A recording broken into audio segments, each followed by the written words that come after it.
Hello hall ஒரு unboxing video தான் அது. எல்லா கேர்ள்ஸுக்குமே இந்த ப்ராடக்ட் கண்டிப்பாக தேவைப்படும். ஒரு 200 பட்ஜெட்டில் மீஷோவில் நான் ஆர்டர் பண்ணியிருந்தேன். பேண்டில் ஸ்டோரேஜ் பாக்ஸ் தான்.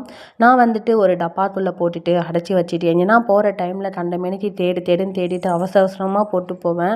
மேக்ஸிமம் நான் எங்கேனா வெளியில் போனால் கண்ணாடி வளையல் தான் யூஸ் பண்ணுவேன். ரொம்ப கிராண்டான ஃபங்க்ஷன் மட்டும்தான் இந்த ஸ்டீலில் இருக்கிற வளையல் மாதிரி யூஸ் பண்ணுவேன். பட் கண்ணாடி வளையல் அவசர அவசரமாக எடுத்துகிறப்ப நல்லா பொட உடஞ்சிரும். பட் இந்த மாதிரி ப்ராடக்ட் வந்து மீஷோவில் பார்த்துட்டு சரி ஆர்டர் பண்ணியிருந்தேன். அது குவாலிட்டி வைஸ் நல்லா பாஸ் வந்துட்டு நல்லா ஸ்ட்ராங்காக இருந்தது. நடுவில் அந்த 4 ரே வந்துட்டு ஏதோ ஒரு மாதிரி பிளாஸ்டிக் மாதிரி இருந்தது. அதுதான் கொஞ்சம் குவாலிட்டி வைஸ் கம்மி. பட் ஓகே தான், நம்ம கேர்ஃபுல்லாக வச்சுருந்தா பரவாயில்ல. வளையல் பாஸ் வந்துட்டு நான் ஒரு பெரிய டப்பாவில் போட்டு வச்சுருந்தேன் கண்ணாடி வளையல் எல்லாமே. அதை ஓகே அதில் எடுத்து அரேஞ்ச் பண்ணி பார்த்தேன். ரொம்பவே சூப்பராக இருந்தது. அது தேவைப்படுறப்ப நான் அந்த ஒரு ரோப்பை மட்டும் எடுத்துகிட்டு நம்ம என்ன வளையல் வேணுமோ அதை மட்டும் எடுத்து போட்டுக்கலாம். இந்த ப்ராடக்ட் எனக்கு ரொம்ப யூஸ்ஃபுல்லாக இருந்தது. உங்களுக்கும் வேணும்னா சொல்லுங்கள், லிங்க் அனுப்புகிறேன். வீடியோ பிடிச்சிருந்தா ஃபாலோ பண்ணிட்டு லைக் போடுங்க. இன்னொரு வீடியோவில் பார்க்கலாம். பாய்.